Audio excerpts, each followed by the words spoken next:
Welcome to War Bios, where we delve into the most pivotal conflicts in history, and I'm your host, General Biography. Today, we're going to explore one of the most fascinating battles of the ancient world, the Battle of Kadesh, fought in 1274 BC. This epic clash between the Egyptian and Hittite empires was a turning point in the history of the Near East, showcasing the tactical genius of two of the greatest military minds of the ancient world. In the late 13th century BC, the Egyptian Empire, under the reign of Pharaoh Ramses II, had reached the zenith of its power. Egypt's wealth, derived from its fertile Nile Valley and extensive trade networks, had enabled the pharaohs to build a formidable army equipped with the latest military technology. The Egyptians had been expanding their empire, conquering much of Nubia, Syria, and Palestine, and were now poised to challenge the dominant power in Anatolia, the Hittite Empire. The Hittites, under the leadership of King Muwatalli II, had built a vast and powerful state, stretching from central Anatolia to the Euphrates River. Their military was renowned for its discipline and tactical prowess, with a strong emphasis on chariot warfare. The Hittites had also developed a sophisticated system of alliances and vassal states, which allowed them to project power across the region. As tensions between Egypt and the Hittite Empire escalated, both powers began to prepare for war. Pharaoh Ramses II, determined to secure a decisive victory, assembled a massive army consisting of 4 divisions: Amun, Re, Ta, and Seth. Each division was named after a major Egyptian deity, reflecting the pharaoh's desire to demonstrate his divine authority on the battlefield. Meanwhile, King Muwatalli II had been busy consolidating his power in Anatolia, crushing rebellions and securing the loyalty of his vassals. He too had assembled a formidable army comprising Hittite regulars as well as contingents from his allied states, including the Mitanni and the Kaskans. In the spring of 1274 BC, Pharaoh Ramses II set out from Egypt with his army, marching northwards through the Sinai Desert and into Palestine. The Egyptians moved swiftly, capturing key cities and fortresses along the way, including Gaza and Jaffa. As they approached the Hittite border, the Egyptians encountered increasing resistance from local tribes and Hittite garrisons. King Muwatalli II, aware of the Egyptian advance, had dispatched a large force to intercept them. The two armies clashed in a series of skirmishes and battles as the Egyptians pushed deeper into Hittite territory. One of the most significant engagements took place at the city of Tunip, where the Egyptians defeated a Hittite garrison, securing a crucial victory that opened up the road to Kadesh. The city of Kadesh, situated on the Orontes River, was a strategic location, controlling access to the Hittite heartland. Both sides recognized its importance, and each army began to concentrate their forces in the area. As the Egyptian and Hittite armies faced off outside Kadesh, the tension was palpable. The Egyptians, with their impressive chariot divisions and heavily armed infantry, were confident in their ability to crush the Hittites. But King Muwatalli II had a surprise in store for them, one that would test the mettle of Pharaoh Ramses II and his army. The fate of empires hung in the balance as the two armies prepared to engage in a battle that would be remembered for centuries to come.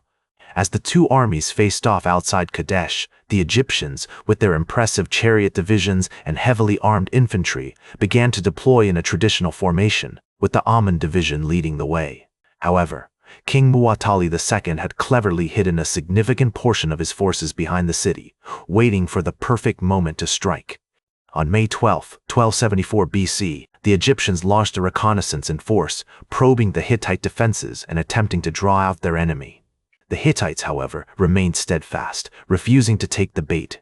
Instead, they sent out a small contingent of chariots and infantry to harass the Egyptian flanks, testing their resolve and probing for weaknesses.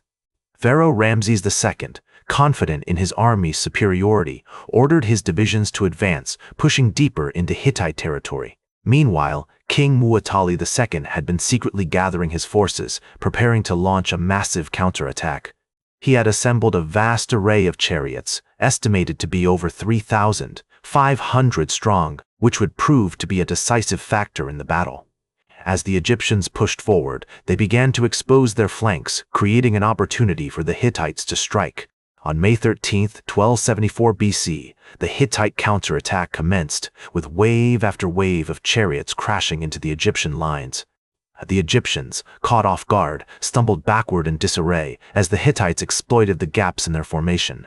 Pharaoh Ramses II, realizing his army was on the brink of collapse, rallied his troops and launched a desperate counterattack. The battle raged on for hours, with both sides suffering heavy losses.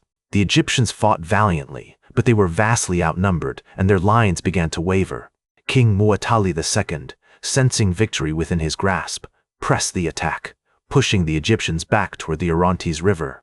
As the sun began to set on May 13, 1274 BC, the Egyptians found themselves in a precarious position, with their backs against the river and the Hittites closing in for the kill. Pharaoh Ramses II, aware of the gravity of the situation, ordered his remaining troops to form a defensive perimeter, preparing for a last stand. In the chaos of the battle, a small group of Egyptian soldiers became separated from the main force and found themselves surrounded by Hittite chariots. According to an inscription on the walls of the temple at Abu Simbel, one of these soldiers, a young officer named Amunemhab, fought bravely, taking down several Hittite warriors before being overwhelmed.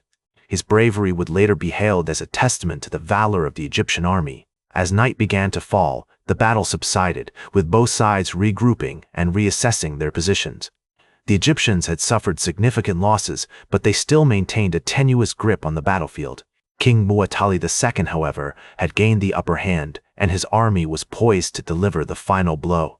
The fate of Kadesh, and indeed the entire Near East, hung precariously in the balance as the two armies prepared to clash once more in the days to come. The Hittite king's strategy had been to wear down the Egyptians through a series of relentless attacks, exploiting their weaknesses and pushing them back toward the river. As the Egyptian lines wavered, King Muwatalli II would seize the opportunity to strike the final blow, crushing the Egyptian army and securing a decisive victory. As the night wore on, Pharaoh Ramses II and his generals huddled together, desperate to find a way to turn the tide of the battle. They knew that they had to act quickly or risk being overwhelmed by the Hittite horde.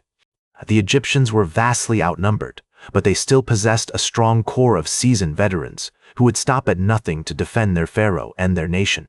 As the night wore on, Pharaoh Ramses II and his generals devised a desperate plan to salvage their situation. They knew that they had to act quickly or risk being overwhelmed by the Hittite horde. The Egyptians were vastly outnumbered, but they still possessed a strong core of seasoned veterans who would stop at nothing to defend their pharaoh and their nation. Under the cover of darkness, the Egyptians regrouped and reformed their lines, preparing for a final stand. As the first light of dawn crept over the horizon, the Hittites launched a fresh assault, determined to crush the Egyptian army once and for all. The battle raged on, with both sides suffering heavy losses, but the Egyptians held firm, buoyed by the bravery of their pharaoh and the determination of their soldiers. As the day wore on, the Hittite king's strategy began to bear fruit, and the Egyptian lines started to waver. However, just as all seemed lost, a contingent of Egyptian reinforcements arrived on the battlefield, led by Pharaoh Ramses II's own son, Amunemhab. The fresh troops injected new life into the Egyptian army, and they managed to stem the Hittite tide. The battle finally subsided, with both sides exhausted and depleted. The Egyptians had suffered significant losses, but they had managed to hold their ground, and the Hittites had failed to deliver the decisive blow. In the aftermath of the battle, Pharaoh Ramses II and King Muwatalli II negotiated a peace treaty, which would bring an end to the conflict and establish a lasting peace between their nations. The Treaty of Kadesh, as it came to be known, was a remarkable document, which not only brought peace to the warring nations, but also established the principles of diplomacy and international relations. As the Egyptian historian Breasted once observed, the treaty was a milestone in the history of international relations, for it marked the first time that two great powers had negotiated a peace treaty based on mutual respect and recognition of each other's sovereignty. The Battle of Kadesh would go down in history as one of the greatest battles of the ancient world, a testament to the bravery and determination of the soldiers who fought in it. Today, the battle is remembered as a pivotal moment in the history of the Near East, a turning point that marked the beginning of a new era of peace and cooperation between nations. The legacy of the Battle of Kadesh can still be seen in the modern world, where diplomats and leaders continue to draw inspiration from the treaty that was negotiated in its aftermath. In the words of Pharaoh Ramses II himself, Peace is the best thing for a king, for it brings prosperity to his people and glory to his name. The Battle of Kadesh may have taken place over 3,000 years ago, but its impact can still be felt today. It serves as a reminder that even in the midst of conflict and chaos, there is always hope for peace and reconciliation. That's all for today's War Bios. Remember to like, share, and subscribe, and until next time, I'm General Biography reminding you to keep marching toward victory.